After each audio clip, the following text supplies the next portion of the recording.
เปิ่นอยู่หมูเปิ่งโทรมาหลังไม่หือกำลังใจตุลุงยังเปลี่ยนค่ายไปเหรอเอวโด ไปเปลี่ยนชื่ออยู่ที่เก่านะแต่หมุนมา104.50เนออาจจะเจ้ามันคำสายของปบุญธรรมแม่น้อยกาดนัดก็โทรมาไม่ได้หับสายแม่น้อยสักคำ เป็นยังก็เดี๋ยวก็โทรมาเนาะก็ตุลุงก็มีอันนี้ดำกรรมนะสดาญาโยมทั้งหลายแต่เจ้านั้นดอกบัวบูชาตามคำขอของอายอินคัมเนธราเนธราเป็นอยู่จำตาหือจำปันตะเกินนี่เด้อเอาอันนี้ก็ ฝนจะตกจะไปเจอใจดาวมีลูกสาวจะไปเจอใจมันวะดูกำบักเก่าเนอของแม่แดงรัตนาดอยป่าโขงดงป่าคอย เปิ่นหมอบหือหนังสือปอบพญาเนอปิ่นกำพังเพยกำบักเก่าเล่าไว้นะกำโบราณประว่าฝนตกจะไปเจอดาวดาวติมฟ้าเนาะเอาฝุ่นในมาตกนี่โอ้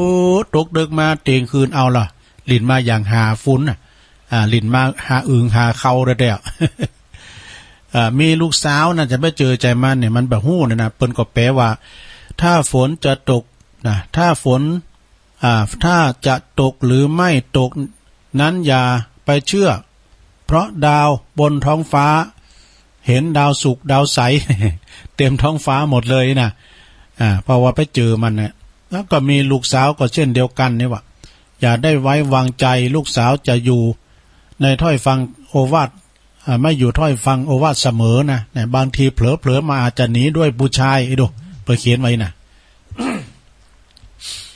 อันนี้ก็เป็นกรรมบักเก่าพังเพยเป็นลาวไว้เอาแดมกรรมหนึ่งนะนี่เปิ้นก็เขียนมาบอกว่าฝนบ่ตก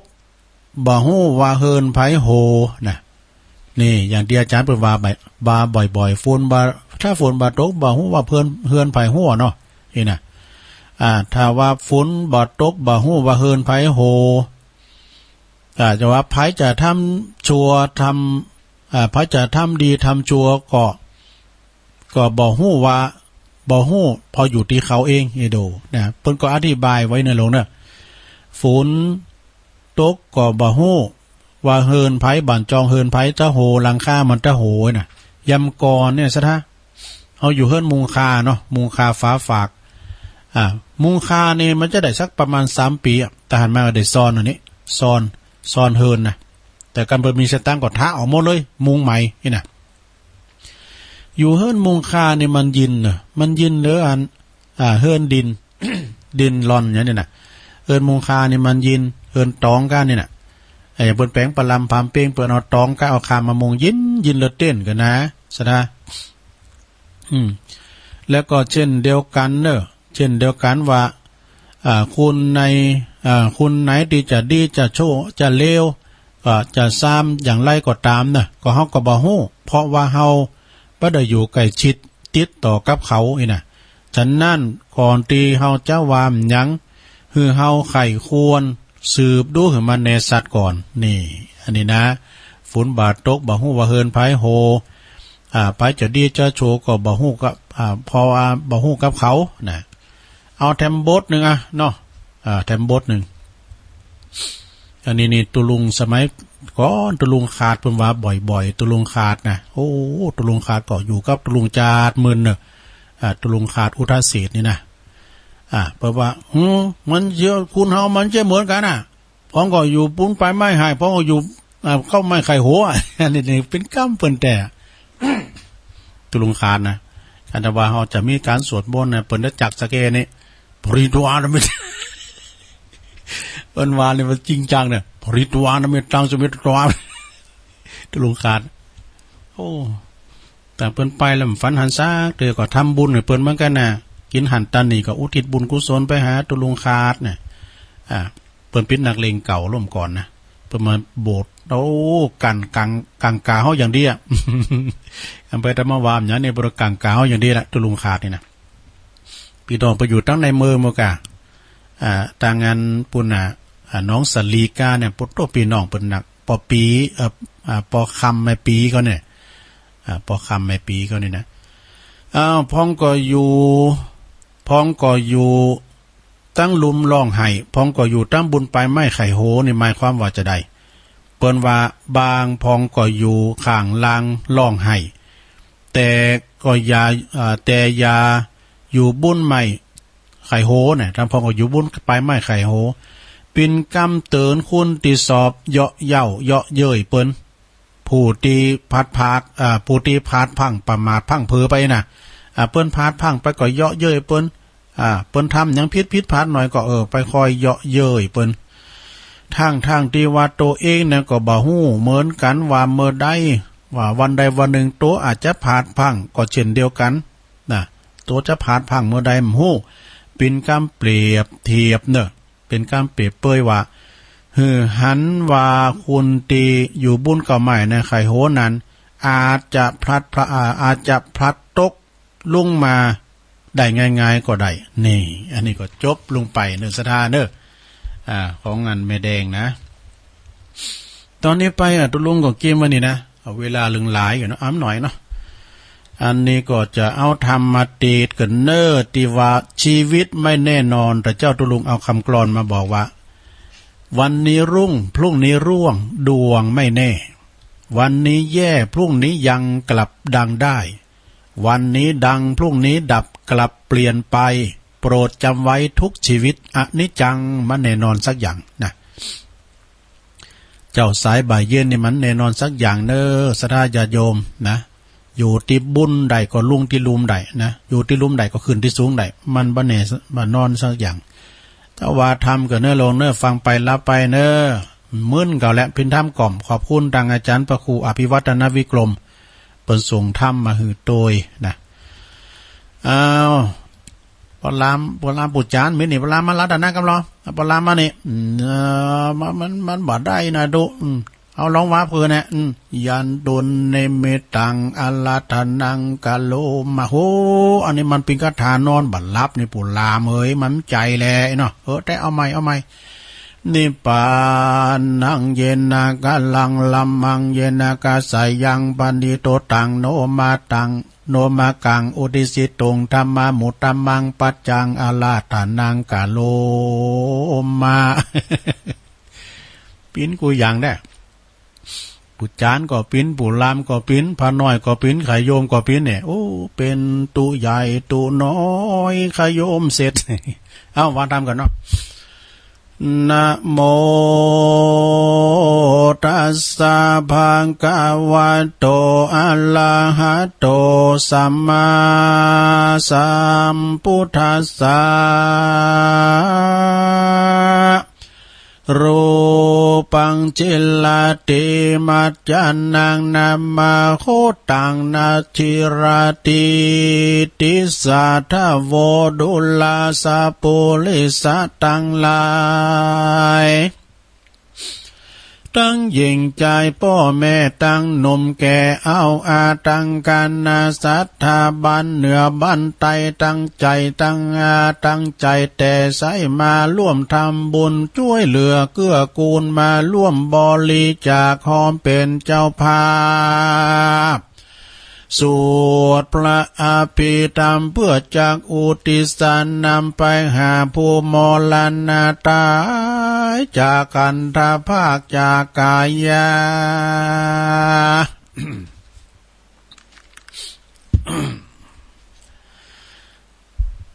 จากกายา ย้อนเปียติโลกาองค์อาจมาจุลลาดด้วยตันเลยดับขันมวยมอดใดลาตอดกายาจำใจอำลาจากพ่อจากแม่น้ำตาไหลแผ่บ่อยอยากเมื่อมอนจำใจจากจรจากลูกจากเต้าจำใจจากย่อเจ้ายอดภริยาสามีกา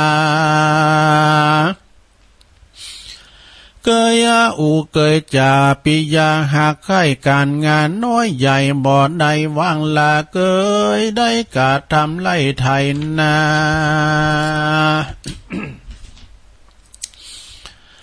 เลี้ยง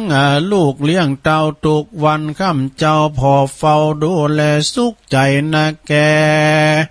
ถึงจักทุกข์จักยากถึงจักลำบากเหงื่อไขไหลลินทำมาหากินนักเอาเบาสู้ช่วยอาการก่อกูจนฐานะดีพุทธาปุตติยิ่งใจน้อยใหญ่จวบจนขวบควายใหญ่นากาบาลเมลูกเมลานหลายจองหลายบ้านเงาใจเสียงทันจำพรากลาจากลาตั้งแต่เกหาบ้านจองเคยอยู่ลาตั้งแต่กินกูที่อยู่เคยนอนลาตั้งมุ้งหมอนที่นอนเสือ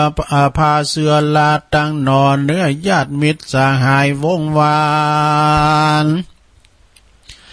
เคยห่วมการห่วมงานในจองในบ้านเคยห่วมสังสรรค์การมาพัฒนาสุขสันต์หันษาเคยกินเคยอยู่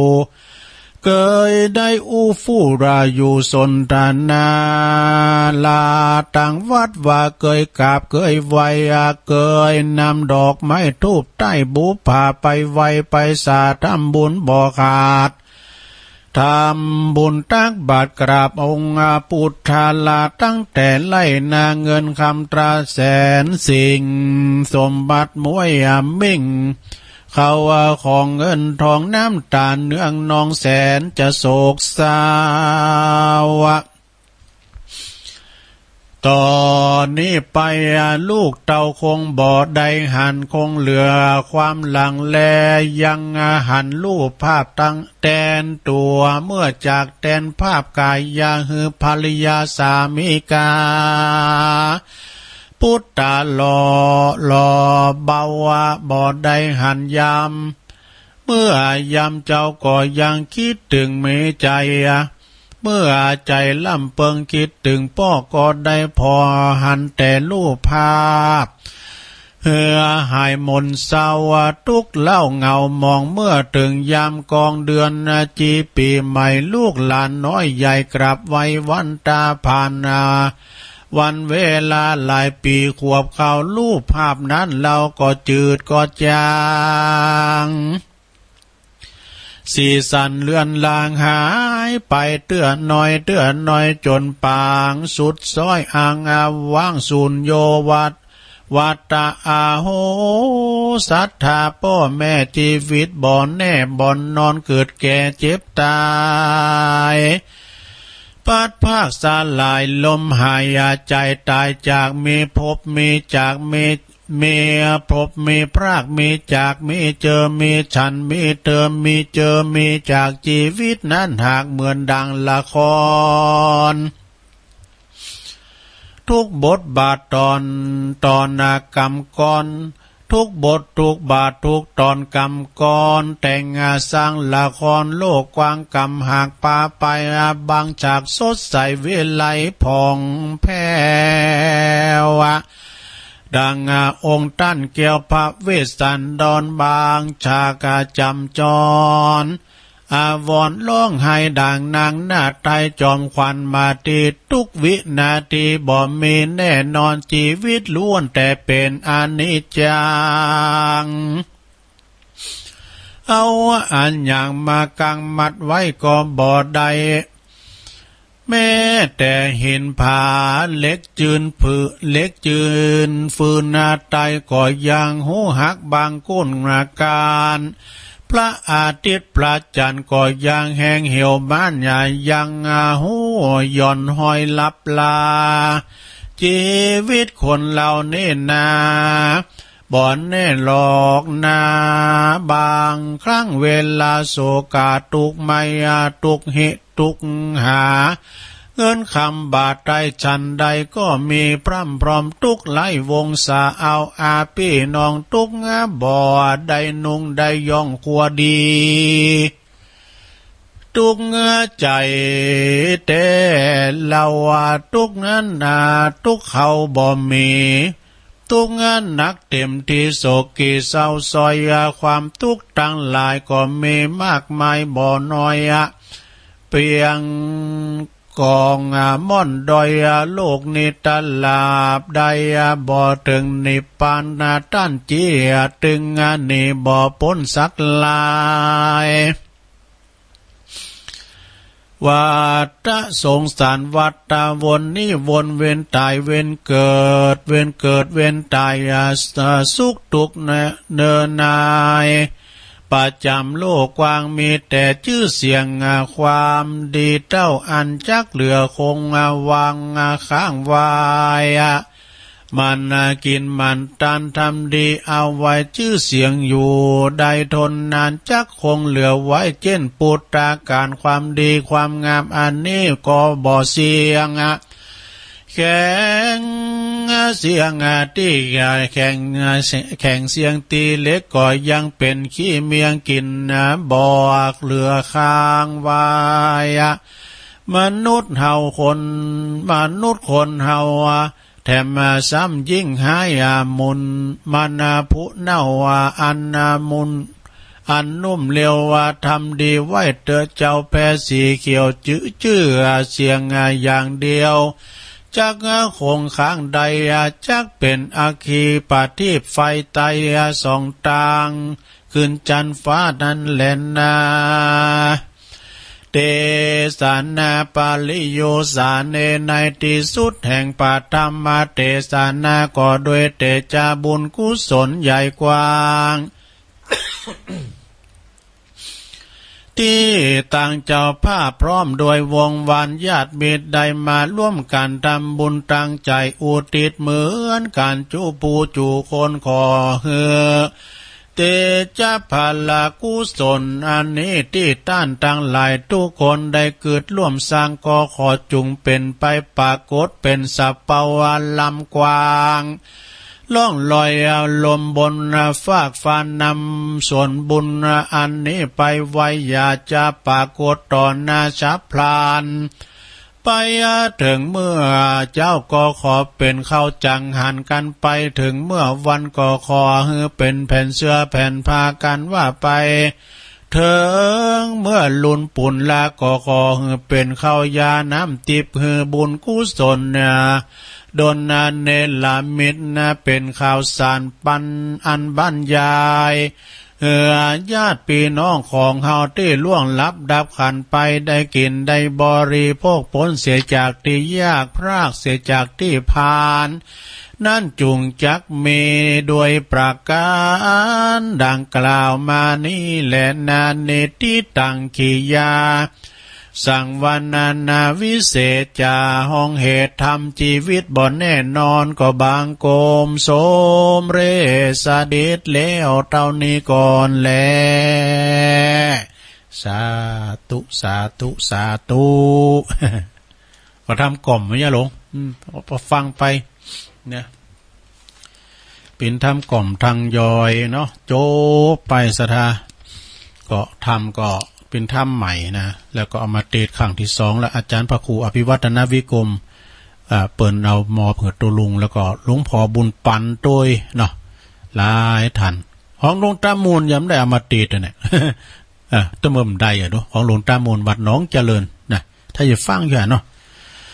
ต้องขอบคุณเนอะพี่น้องที่อยู่ตังปูนหลายตีหลายตังขอบคุณที่เพิ่นได้ฟังกันอยู่บ่ว่าจะเป็นตั้งหนึ่งตั้งใดปุ้นไปทางเป่าหลงสมบัติไว้วางวัดบันดงใต้พัฒนาก็ดีดุงหลงดุงเหนือล่องทานตาลีบันเวงตาจ้างตำปุนเปิ้นฟังกันหลายเหมือนกันเนอะเหล่ายาวปทอนเราฟังก็อยู่ปทอนเหล่ายาวต้องไฟด้อยแดนตุงปู่แดงแม่จำปีแม่ปีพอฟังกันตังบ่ว่าจะเป็นสาลีเตก็ดีน้องยงวังพางนำดิบเนี่ยตำบุญต่างๆเปิ้นฟังกันเนาะขอบคุณเด้อวันนี้เป็นวันครบรอบ1 ปีเนอะสดาญาติโยมทั้งหลายในการมรณภาพจากไปของพระเดชพระคุณท่านพระครูพิพิธปุญญาภิรัตน์หรือว่าครูบาเจ้าอินตากตะปุญโยอดีตเจ้าอาวาสวัดศาลาเนอะตำบลน้ำแพร่อำเภอหางดงที่แรกวันนี้นะเพิ่นจะจัดงานบุญใหญ่เนอะหลวงพ่อท่านพระครูโชติสุวรรณสอนนี่นะ พร้อมด้วยคณะศรัทธาพี่น้องวัดศาลาเนี่ยเปิ้นจะจัดครบรอบปีเปิ้นนิมนต์ทุเจ้าจัดหลายนะได้คืนบ่น่ะตุลุงว่ายังได้รับใบนิมนต์น่ะเลยเอาตุลุงยองมาตัวนำตัวนึงไหนน่ะโอ้หมดทากะเนาะเพราะว่าหยังก็โลกอันเนี้ยก่อนน่ะอันโควิดภัย มันมาเบียดเบียนเลยเป่าว่างไปหมดดูว่าจะเป็นศิลปะศิลปินนักร้องกาว่าจะเป็นนักเทศโคศกตกงานหมดนาทีวันนี้ก็อยู่ปุ้นอยู่กันนะวัดอินทขินเหมือนกันเนาะมื้อนาน24 ก็มาดุงในมิตรน้ำดิบน้อยไปน้ำดิบหลวงของพดปากร่องดูจากปากร่องกับปุ้นไปอันรุนวิทยาวาสหอยปันจอยวัดคู่เกษมก็ปุ้น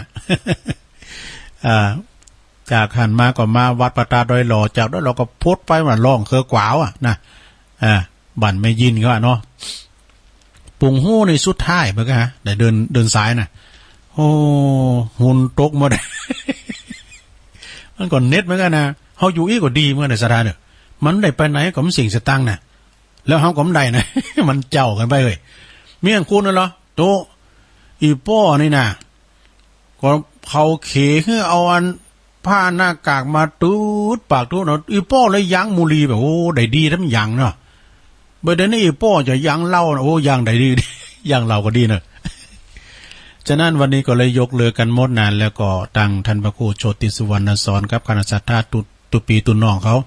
เปิดก็จะไปทานตามวัดต่างๆเด้อคณะศรัทธาพี่น้องศาลาก็จวยกันเด้อวันนี้ครบรอบ1 ปีนะของครูบาเจ้าอินตาที่เปิ้นได้มรณภาพไปเนาะอันนี้ก็กล่าวเอิ่นเบิ่นเจิญโจรนะศรัทธาญาติโยมเนาะไปกินไปทานด้วยกันกินอาหารตันนี่ก็บอกกันไปศรัทธาญาติโยมเปิ้นยืดเวลาไปทำเดินน่ะมิถุนายนเพิ่นก็นี้ก็หาเนาะมิถุนายนพุ่นน่ะฉะนั้นก็อดเอาเนาะอยู่อยู่บ้านขี้คานอยู่บ้านหยุดเชื้อเพื่อชาติเห็นน่ะเปิ้นมีโลศรัทธาเปิ้นมีตุนบุญมีแบ่งบุญอันหยังก็ตู้ปันบุญตู้แบ่งบุญนี่กันเนาะตู้ปันแบ่งบุญก็ตู้ปันบุญอะไรน่ะที่เปิ้นเอาอันนมกาปลากระป๋องกาถุ่มซุกลูกไม้เขานำกำกินไว้ในตู้นะตู้ปันโจกเฮ้ยใช่กะตู้เนี่ยวัดลืมไปแล้วก็ใครอยากก็ไปกินนี่นะแต่ไปเมาเอาหมดพองเอากระสอบมาใส่นี่ก็บ่โทษก็จบข่าวพอดีกับเปิ้นแบ่งกันกินรั่วเนี่ยนะถ้าไปมีก็เอาไปเจาะไปหอมกันเเปิ้นก็มีหลายตีอันนี้ก็คล้ายๆกับกับที่เปิ้นแจกตาลหรือว่าเปิ้นนั้นตั้งโฮงตาลทางโฮงตาลยังได้เตียวไปนะนี่อยู่อันนี้เฮาไปก็ไปขอเอาเหมาะสมโคนี่แม่มักอย่างเฮ็ดหอบเต็มมีแหละโทมันแปลงนี่เฮ็ดหอบนี่มันลิตรนึง200ปลายอยู่นะปล่อยมันลิตร20ทุกๆซื้อมาก่อนอันนี้มันขึ้นมานี่ขึ้นยากกว่านะมันขึ้นดอยขึ้นยากนะกันในมันดำเนี่ยแล้ววันนี้ก็มีอยู่หน่อยนี่ก็แกงกับมันกลมปอกระเสาะหน่อสุ่มมาใส่หน่อยบ่เนนมันมาใช่มั้ยเดี๋ยวนี้เนนมาทำเพิ่มน้ำสีตุน4ก้อเนนใหม่นะมาต่อหม้อ1เนี่ยก็แล้วตุเจ้าก็เพิ่มมานะพระอนุรักษ์หรือว่าตุปีป๊อปก็ปีกมาละ เปิ้นยืมตัวไปทางบันทิเดี๋ยวนี้ก็ปีกมาละแต่ก่อนปีก่อนเข้าพรรษาดัดเป็กทั้ง3นะเป็กอยู่ทาวอนตุนนึงอันนั้นเป็ก7วันเนาะพระไข่บทกับเป็กก็มาเนี่ยมาประทับด้วยหน่อยเนี่ยเป็กฟรีเอาเด้อเนาะนั้นจะกินจะตายยังเอาเด้อตัวในตัวถ้าหับบ่ได้เนี่ยตัวในกูได้หับบ่ได้เนี่ยเขาก็ดีใจเนาะนึกว่ามันจะหับสั่งเมื่อกะก็ตัวถ้าหับเนี่ยหับตุก็ไปหับตุมานะเอารถไปต่างเพิ่นมานะมันจะบ่หับสั่งได้เนี่ยการมากะนั้นเป็นปริศนาได้ฉะนั้นก็เริ่มปลดล็อกกับปลดเดินหน้าบ่เนสนาเด้อแต่เคอร์ฟิวนะเคอร์ฟิวเนี่ยเปิ้นขยายเวลาไปจาก 4 ทุ่มเป็น 5 ทุ่มนะเดินหน้านี่ก็รอฟังเด้อสถานีเฮาไปก็จะปรับปรุงขึ้นมานะ 98.75 นี่นะเปิ้นก็จะปรับปรุงขึ้นมาแต่ก่อนที่เปิ้นจะปรับปรุงก่อนนะยำเมื่อเปิ้นยำแปลงอย่างเด้อนะอยู่ถึงบุญดอยได้ยินอยู่นะบ่ได้ในหายเสียบดักวิดก่อนนี่ได้ยินอยู่ที่มันชัดนี่นะผ้าบาทตากผ้าครูบาอินทร์เนี่ยปุดโตออริโอเคลียร์เลยนะ เปิ้นว่าภาษาวอว่าหยังก็อันนั้นก็หลายสถานีที่เปิ้นมีคืนบุญนะคืนนี้น่ะพระเจ้าตองพระเจ้าล้อมวัดพระเจ้าล้อมเนี่ยชัดเจนที่เปิ้นเป็นคืนบุญต่างๆนะที่ตุลุงฟังเพิ่นก็ฟังครูบาอินทร์ด้วยนะแล้วนอกศรัทธาญาติโยมหลายช่วยกันอู่พ่อเนาะตุลุงไข่มดเฝ้าแล้วแต่เปิดสายแล้วนะสายไก่เข้ามาเลยแม่ปานีเขา0899556506ก็เดี๋ยวจะไป1ข่าวไปตุ่มให้ตอบแล้วอันเอาใส่นอสุ่มปากกามื้อไหนก็เดียวกันเด้อปากกามื้อไหนมื้อเนี่ย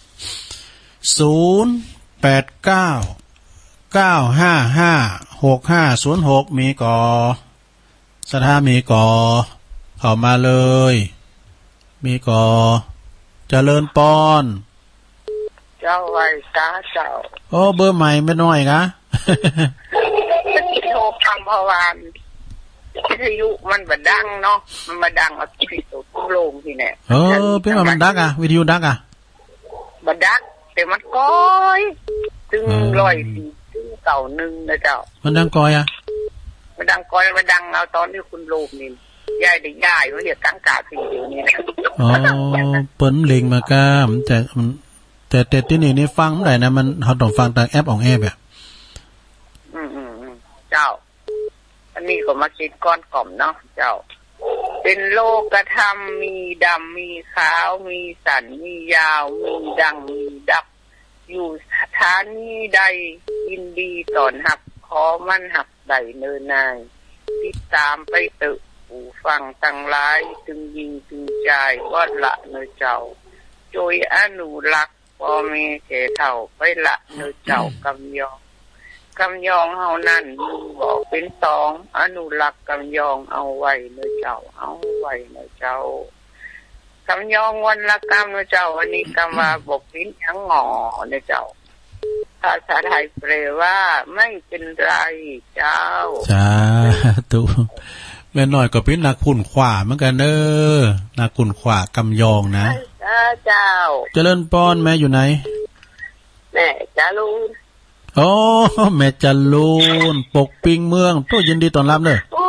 เต็งหลายรอบหลายแต่ว่ากับอาจารย์เพิ่นก็เดินทำกันโดจะไปเลยเสียเป็นยังปล่อยมันสบายดีๆก่อนก็มาก่อนเนาะน่าเจ้าดูแลตัวเองกันเด้อนะพ่อไพบุญสบายดีเนาะเสียงขาก็พ่อก็ดีขึ้นแล้วเจ้าดีแล้วบริหารเด้อขอจะขับรถบ่ได้เสียให้ลูกชายกับให้ลูกชายกับไปครับจ้ะให้ลูกบ่าวครับเจ้าขอบคุณแม่จารูนสาธุเนอเจ้าดีได้ละดีใจละนั่นหายไปมื้อนี่แต่ฟังตลอดเพิ่นบอกว่าโทมติดนี่นะเดี๋ยวนี้มันโทรง่ายแล้วกะมันจะซ้ายมันจะบ่กึ้นเหมือนแล้วนี่เนาะเพราะว่าตอนนี้มันตั้งสายไต่นี่เปิ้นบ่ได้ยินทีกันน่ะตั้งเซนหิมปิงนี่ไกลน่ะเปิ้นโทรมาถามตุลุงอย่างป้าบุญธรรมก็ว่านะมันมีน้อยเดียวตุลุงกันขยับน้อยกว่าหายเอาไอ้นะสถานนี้เดียวมี3ตีกันนะทำเดินนะเอามาทำแล้วหันเจริญปอนไว้สาน้องเบี้ยวน้องเบี้ยวมาแล้วเดี๋ยววันนี้จะไปกาดวันนี้ฟังตุลุงอยู่แล้วก่อนน้องเบี้ยวนักร้องวันหลังเอาเพลงสับปะเลอมาเปิดเนี่ยวันดีเนอะมันเป็นเรื่องธรรมะเหมือนกันนะเนาะครับคนเฮาเกิดมาก็ต้องมีดับอย่างตุลุงว่านะเนาะไม่เกิดไม่แก่ไม่เจ็บไม่ตายเป็นธรรมดาคนเฮาตอนตายไปแล้วก็เปรียบเสมือนขอนไม้นะก็มีอย่างเหลือสักอย่างเดี๋ยวคุณงามความดีแล้วนะเนาะครับคุณกับบาปแต่ว่าแน่เน้อขอบคุณน้องเบลเนอร์สายเจ้าเข้ามาใหม่สาธุเข้ามาใหม่เด้อเข้ามาใหม่เจริญปอน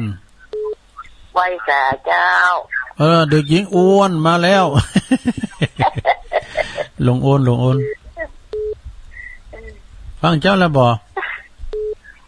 ฟังเจ้าแล้ว ได้ยินที่จ้ะอันน่ะได้ยินที่หมดแล้วก็เพลงมามันถึงได้ยินดีกะไอ้หน่อยมันจะปล่อยอย่างดังแค่ดังอ่ะธรรมดาปกติน่ะตอนนึงอ่ะโอ้เก่านึงอันตัวเก่ามันไก่ในโลประดำปูนมันไข่ไก่ไปโลปูนมันได้ไก่เนาะปูนไก่กะแต่ตั้งบันกองนี่มันไข่ได้ยินเลยนะเก่านึงเนี่ย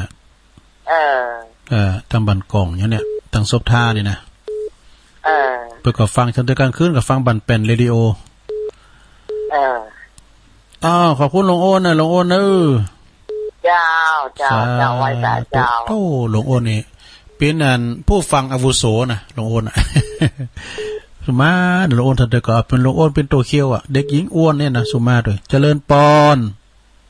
ตาแล้วตุลูมาแล้วแม่บุญศรีสร้างเลงพี่น้องตุนพึ่งเจ้าโอ้ยหวังแล้วในมือพยาวเนี่ยตุลูเจ้าไม่ได้ยินนะ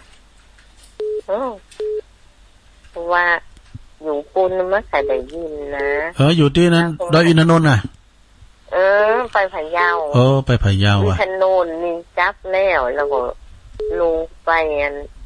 ทำงานแล้วก็ปิดไปตุยปุ่นเห็นกันหนึ่งลำเดียวนี้มาบ้านเนี่ยก้ามหนึ่งนี่ค่ะไม่ได้ยินไล่ในก็ได้เราไปไล่เจ้าพระอาจารย์มันยุ่งนะว่ามันกินบางคืนมาเจ้าโซ่ให้ในไม่ได้ยิน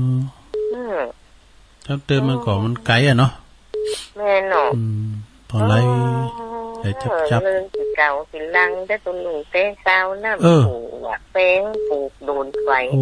นี่แม่เบิกก็เคยเอาใส่นะสงสัยจะเอาอันเป้อันน่ะลืมถามหลวงโอนคุณถามตะโกนได้ติดเปิดไข่นั่นนะเมนเบิกก็เคยยี่มีจังจ้านนะจ้านกับปุนโต๊ะมันขี้โผมันผ่านแม่น่ะปต้มให้ดิหลุมจองนะปต้มโพนะมันตาแดดตาฟุ้นอย่าเอาปลาลิ้มลงมาขังมันกระลึกกระดึกถึงเงินวิธีชีวิตทำก่อนว่าเจ้าซ้ำหิใส่เต้เงินเมนสุนปลาเมื่อครั้งเนาะลักเอาไปปล่อยน้ำมั้งนี่เมนหนอปิ้นนักบุญเนาะนักบุญเนาะหาจะไปมาเด็ดให้เนาะฟังกันมูลเต๋อเอาเราอย่างกี่เก่าเนาะน้อยมาเดียวมันจะหูชักยังดูว่าขาไฟไงพูดอะไรขาไฟเนี่ยนะขาไฟเลยอันคอเล็กไม่กลางคอเล็กเลยนะนั่นเนาะโคนก้าโหค้อมไว้นำก่อนมันมีเนาะก่อนที่เขาปรุงให้เขาแล้วเนี่ยเอาหาก่อนแล้วมาใส่หิ่งปูจ้านี่ปูตาปูจ้าธรรมะปูจ้าสักกาปูจ้าไม่เนาะยังไม่น้อยนี่พระเจ้าโคขุนมาเนี่ยไม่น้อยนักคุณคว้าดูไม่น้อยนี่นะไม่เนาะโอ้นุโมทนาไม่น้อยเนอะงมปัญญาบนดีเด็ดขอบคุณแม่บุญศรีหลายๆเนอะโอ้สาธุโมทนาเนอะขอบคุณหลายๆพุทโธแม่บุญศรีนี่ลูกเปิ้นเป็นสอทอดอกคริสตันนายครับแม่อันลูกแม่บุญศรีนี่นะเปิ้นเป็นสอทอเนาะเพราะมันถูกเลขแต่ไปตามเขาได้น้อยไปแล้วแล้วถูกสกัดมาใช้ได้เลยเจริญปอนเจ้าพี่รู้ตั้งได้จ้าแม่ไม่เสียจ้าโอ้แม่สีบ้านนั้นตุ่มพึ่งเนาะเจ้าโอ้ไม่รู้เสียงคล้ายๆแบบเจ้า104จ้าอย่างนั้นก็ไปจางจะคือคนนี้ตุลุงอ่ะเพราะว่าก็แล้วยินเสียงตุลุงมาแล้วกำลังไม่มีเสียงมะเจ้าเนี่ยโอ้เราผมตั้งใจนักขนาดเลยฟังแต่เมื่อปีนึงนะเจ้าโอ้แต่เจ้าเพลงก็ม่วนนี่ท่านแม่ก็ม่วนเลยเจ้าวันนี้สมัยก่อนก็ม่วนมันอมตะนิรันดร์การน่ะเนาะเจ้าโอ้สมัยเมื่อก่อนน้ำมูคานะตุลุงสมัยมุงคาดูเพราะคามันยินนะคามันยินแล้วกันเหลืออันดิ้นกันนะเนาะจ้าฝุ่นโต๊ะหาแรกที่โหกะ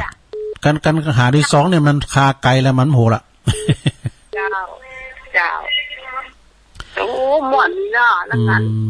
ย่ำตาไฟตัวนะจ้าเนาะตาไฟอ่ะต้นข้าวตัวเนาะ1ข้าวเนาะตัวลุงอันนั้นเล่าก็หมกไก่เล่าก็หมกเก่าม้วนตัวลุงก่อนนะกะไม่ดีก็ไม่ดีป่าสร้างหน่อยตัวลุงกั้มเราวันนั้นได้ฟังดีสักกั้มนี่ไม่ดีอ่ะวันนั้นจะฟังสักกั้มมันตัวลุงฟัง32นี่กันเนาะ เจ้า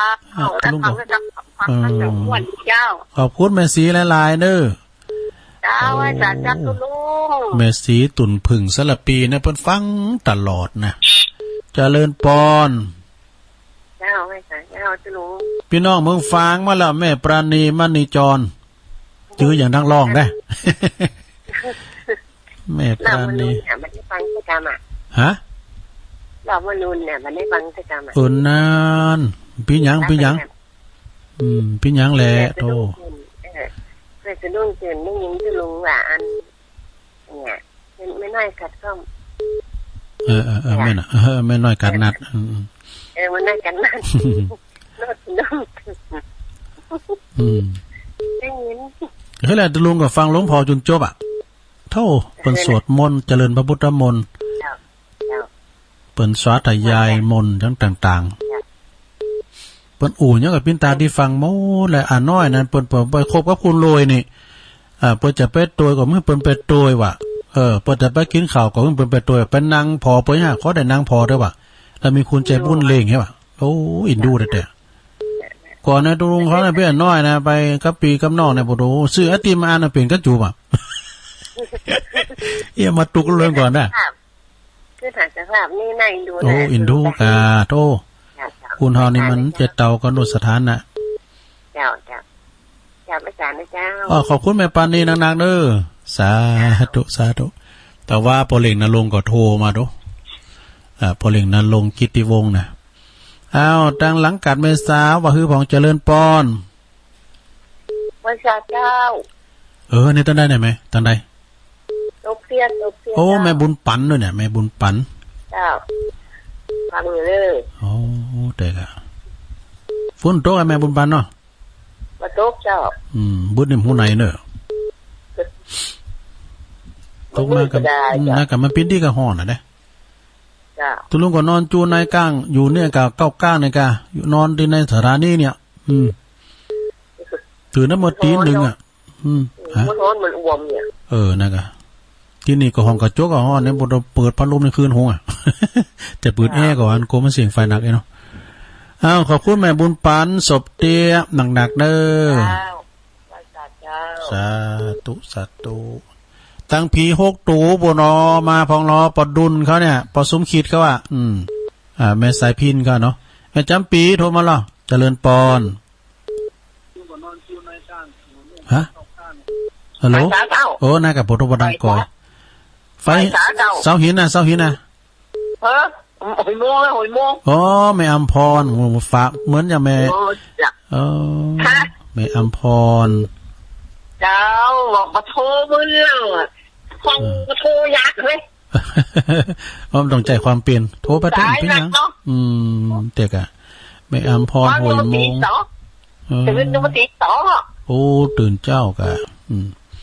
มันรับเนาะตื่น10ก็ตี1ตี2มันรับเลยนั่นน่ะมันยี่อ่านเขาเนี่ยตุลุงก็อ่านน่ะมันแบบเหมือนเปิ่นในอันตุลุงเนี่ยมันเป็นคนเกิดลุงหรือดูกันมันกันตื่นมากกว่าเพื่อบืนตาเนี่ยเมย์กับฟังเจ้าเขาแล้วเนาะนะครับฟังนำฟังทำไปเนาะหลงมันโมนนะตุลุงกันมาดีคิ้วตุลุงเนี่ยมาเริ่มเป็นลับเป็นนอนอ่ะกระตือรือร้นกระตือรือร้นวิญญาเสพติดอ่ะฟังทำวิญญาเสพติดอ่ะปู่ก็ฟังพันพระครูวรธรรมนาแถมนี่แหละค่ะเป็นติธรรมโมนถามมันถึงเวลามันนอนมารับอ่ะเก่าฮบเอาออกมาได้กะอันมาในการมาจึงอยู่ในการ104นะจุด50เนี่ยนะไฟหินเนี่ยแน่นอนอ่ะมันนั่นแน่นอนมือเดี๋ยวนี้ก็แล้วก็ที่นี่เสาร์ตั้งแต่3 โมงมาเลยมันมาใครได้ยินอ่ะมันต่อเสาขึ้นต่อซ้ายขึ้นนอกปองน้ำหน่อยนึงนะเหวี่ยงเว้งยองมาแป้งหรอเหวี่ยงเว้งยองมาแป้งลือโลงเขายินดีแม่อมพรนักๆเน้อไว้จ้าเจ้าสาธุโอ้ไม่ได้ถามว่ะแต่กินเนี่ยถอบแล้วอ่ะฮัลโหลไว้ซ่าครับลุงมาแล้วเกษตรกรดีเด่นไอโควิดแน่ดอยหลังถ้ำไฟแดงแต่เมื่อวันเช้าว่ะกองสิลงมืนตามันก็เลยตื่นไปอย่าง วันที่3มาตุลุงไหว้พระสวดมนต์ด้วยกันนะตุลุงอ๋อดีกันเข้าเฝ้าพระเจ้าด้วยกันด้วยครับผมแต่ว่าก่อนได้โทรหาเพราะว่าปล่อยสายไกลไงจ้ะแม่ละมีน้ำใจแต่กับติดตามเรื่องไปเรื่องระบาดวางปลูกนะ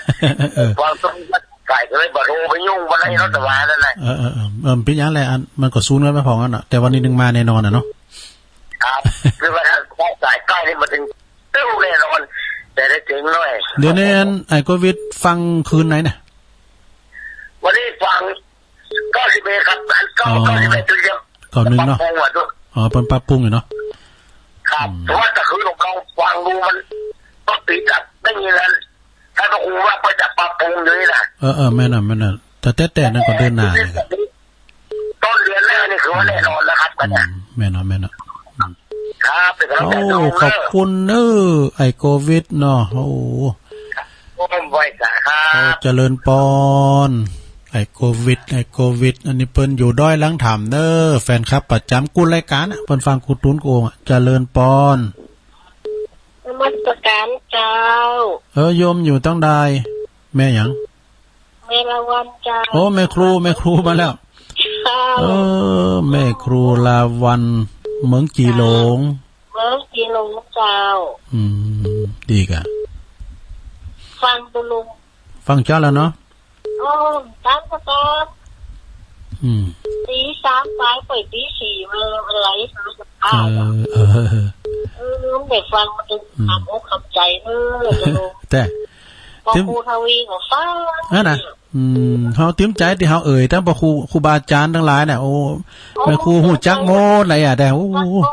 เพิ่นฮู้จักกันหมดอ่ะอย่างทุกเจ้าไอ้กะตุลุงก็ฮู้จักกว้างขวางเหมือนกันน่ะแต่ว่าเปิ้นซ้ำฮู้จักตุลุงน่ะเพราะตุลุงไปออกงานหาหนีเนาะศรัทธาก็ฮู้จักกันเฮาเก่าเคิงนี่ตักคนนั้นหน่อยตักตัวนี้หน่อยนะอย่างแม่ครูนี่เปิ้นก็สังคมครูเนาะเจ้าแม่ครูนี่หันตุลุงซะเจอเนี่ยวันใดก็ได้ตุลุงก็หันแม่ครูสักกำเถอะนะเหมือนน่ะมันกันบุญเฮามีตึงไหนหันกันน่ะเนาะฟังเซสำเร็จยอมตุลุงสำเร็จเซเรามันน่าฟังเจ้าเป็นย่องเนาะการเราเลยต่างๆนี่นะทุกยอดเลยมันวิธีที่วิธีทำก่อนอ่านได้กับแม่ครูเนาะแต่เลยที่มีความสุขเลยเจ้าตุงให้ตุงนะฝากบอกตุลุงเตวานเป็นกำลังใจให้ตุลุงโอ้ขอบคุณพ่อครูฟังธรรมเป็นโอสถพ่อครูบุญทวีพ่อครูทวีพ่อครูทวีเนาะมันค่อยสบายนอนเขาเป็นกำลังใจเห็นปันหอมปันหายขอบคุณแม่ครูลาวันด้วยสาธุโอ้ดีใจพอครูแม่ครูเปิ้นก็ฟังเนาะเปิ้นจบปริญญาแต่ว่ามาฟังป .4 เปิ้นจบ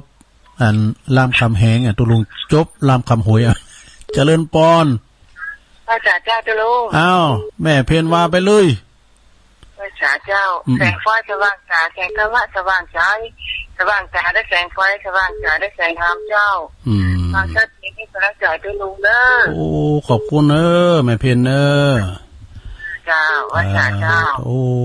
ครูบาวัดศาลาเปิ้นสอบฟังกรรมเนี่ยเจริญปอนมาแล้วแม่ปราณีจะไม่ใส่แรกเลยลุงดีกะติดมาเดียวนี่น่ะติดรุ่นนี่เนี่ยติดยากว่าใส่มากพอบุญตานกว่ากันเอาอย่างนี้เดี๋ยวนี้นะมือว่าแป้แม่แป้ติงว่าไม่ต้องลุงดามนะลูกก็แม่บุญศรีเป็นยังไงแม่ปานีก็มาใจใกล้แม่ปานีแม่บุญศรีตี2ตี3มาเด้อไหว้พระไหว้อันนี้ก็นั่นน่ะแต่ข้าวปูจาอย่างนั้นเรียบร้อยหมดดีพอเด็กดีจูบมันต้องลุงแน่หลายอยู่เวลาหลายอยู่โทษฉัน15 นาทีอยู่ไปติ๊กหรอกำลังใจต้องลุงนะขอบคุณแม่ปราณีเป๊กเนี่ยแป๊กเนี่ยว่าสาธุแม่ปราณีสุดที่นั่นอยู่ตุนพึ่งน้องหล่องนะบันเดียวกับแม่บุญศรีสร้างเหล่งเจริญปอน เจ้าไว้ชาเจ้าตุลุง เอ้าดงฤาษีเนอะแม่เอื้องไพรชัยยองมาแล้ว จะฟังตุลุงอยู่ตู้ปันซุกอีอย่าตุลุง โอ้เตะตู่ปันซุกปันบุญว่ะตุลุงว่าไปเลยเนี่ยนะตู้ปันซุกบางคนก็เอาที่ข่าวออกเอาปั้นแต่นี่เนาะโอ้ก็เอากระสอบมาใส่ไม่ว่าสักเตอปันเปิ้นกินบ่กะเนาะมันเดียวมันแก่โตนี่นักตุลุงนั่นกะอันนี้เปิ้นก็เปิ้นว่าปันซุกเอ้ยน่ะปันซุกคุณนั้นหน่อยคุณนี่หน่อยอ่ะกันเนาะแบ่งสันปันส่วนกันไปจะละหม่อมแจมาให้หมดนี่บ่โดนโลนต่อยเปิ้นหมดนี่นั่นก็ได้แล้วตัวหน้าคนเดียวอ่ะ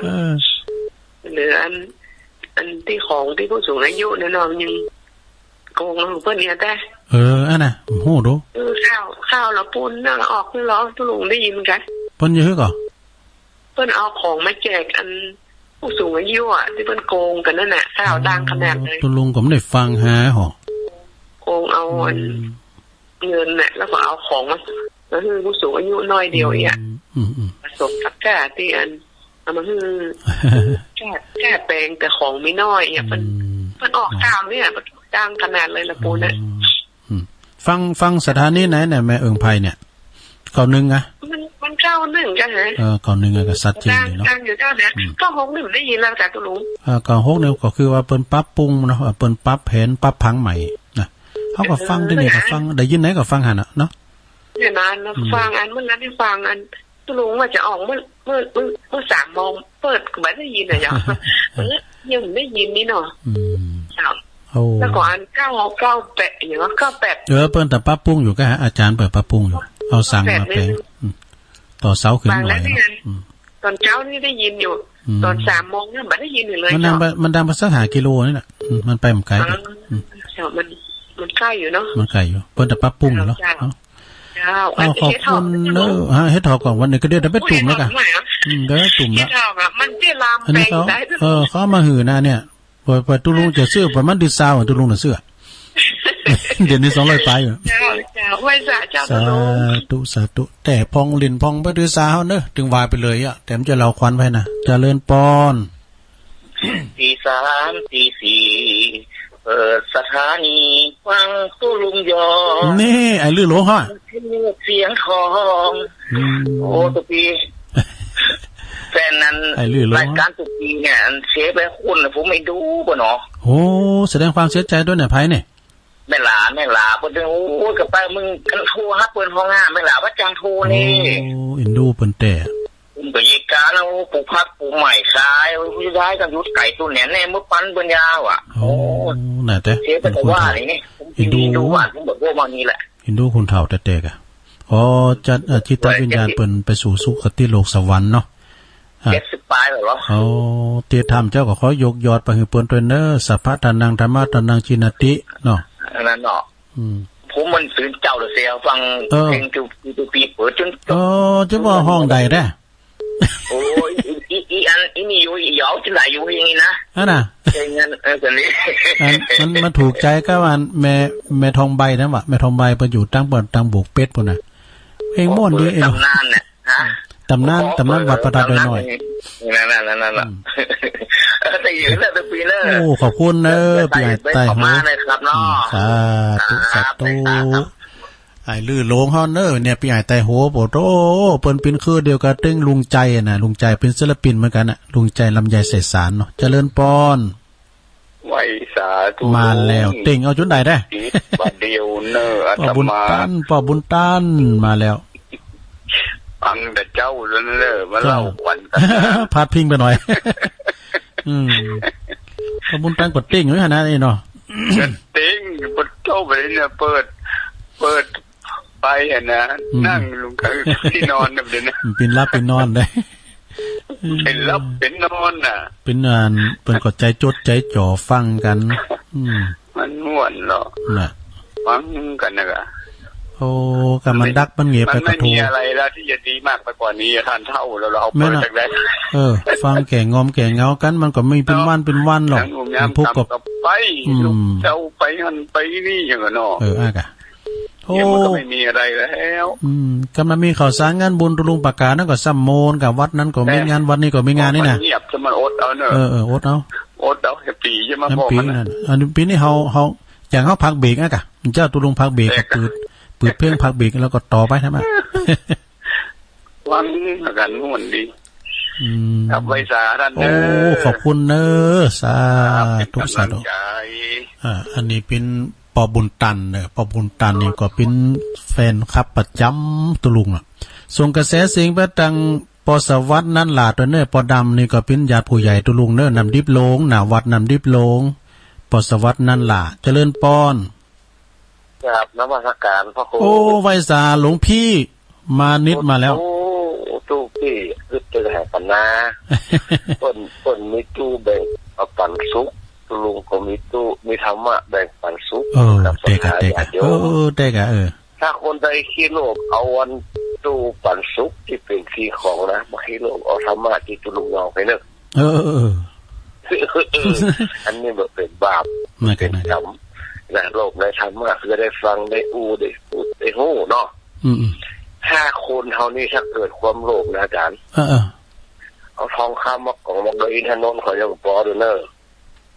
ที่โลภที่โกงด้วยกิเลสตัณหานี่นะโกงได้โกงเอาของเล็กๆน้อยๆเนี่ยคนพวกเนี้ย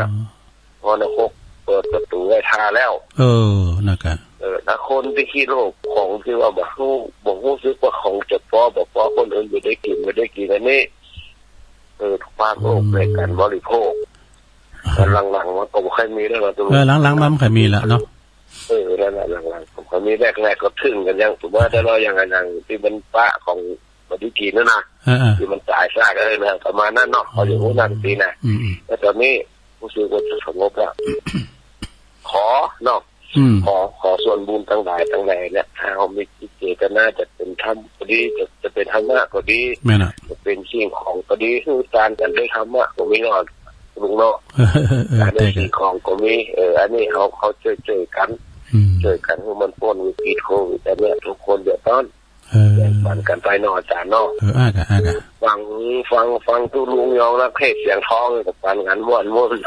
ก็ว่าเบิ้ลโทรมาก้าไอ้น่ะโอ้ก็ไม่ฟังแล้วมัน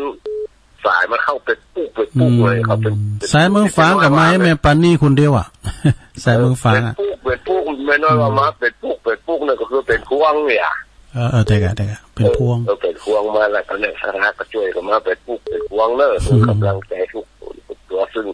ฟังเอา104.5เนอะแม่นะเดี๋ยวได้ฟังเจ้าคนนั้นก็ตามเวลาน้อยจานเนาะแม่นะขอบคุณทุกปีเนอะขอบคุณหลวงพ่อนักเนอะสาธุโตขวัญใจประชาชนหลวงพ่อมานิดนี่นะเอาสายต่อไปเจริญปอนไหว้สาเจ้าฟังถึงวันนะเจ้าแม่อยู่ไหนแม่อยู่อันในปงดอยสะเก็ดเจ้าอันนี้แม่ยังไงฟองคำติดแก้วเป็นฟองคำติดแก้วแม่ฟองคำอ่ะเจ้าวันป่าไผ่บ่อทองเจ้าตำบลในปงเจ้าฟังถึงวันนะเจ้าสาธุเจ้าขอบคุณเลยมีความสุขเจ้ามีความสุขเจ้าสาธุแม่โป่งเนอดอยสะเก็ดแม่ฟองคำทิวงคำมาใจติ๊บแก้วอันนั้นเป็นสาหินบนไหนขอแตกไตไว้สาท่านพระคุณเจ้าครับโอ้อันนี้พี่น้องงั้นอย่างหนึ่งเนาะอย่างหนึ่งสลับปีนานมาแล้วอันคำข้าวคำเครือเป็นกรรมมรดกที่ควรค่าของล้านนาของเราเนาะท่านพระคุณเจ้าเนาะฟังข้อมูลมีคติเตือนใจอันได้สติปัญญาโดยอันท่านพระพุทธเจ้าเสียงก็จะดีครับพูดถึงอัน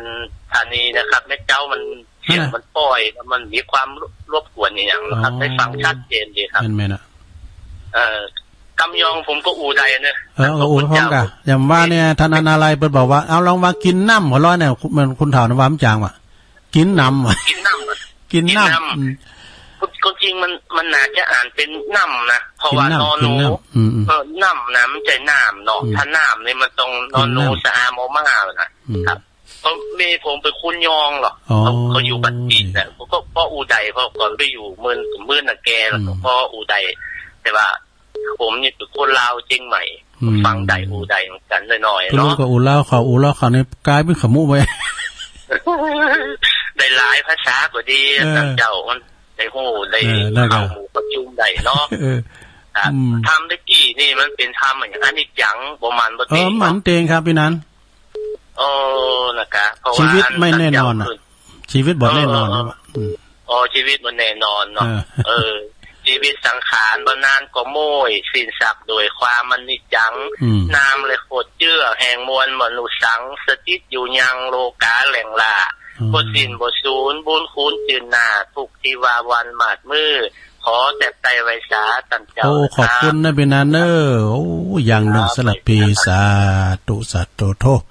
อันนี้ก่อนนักป่าทำทานเอาขอเบอร์สุดท้ายนะเบอร์ที่20เจริญปอนเจ้าแกว่าจะเจ้าตุลุงมาสุกเกี้ยวศิลพรเด้อ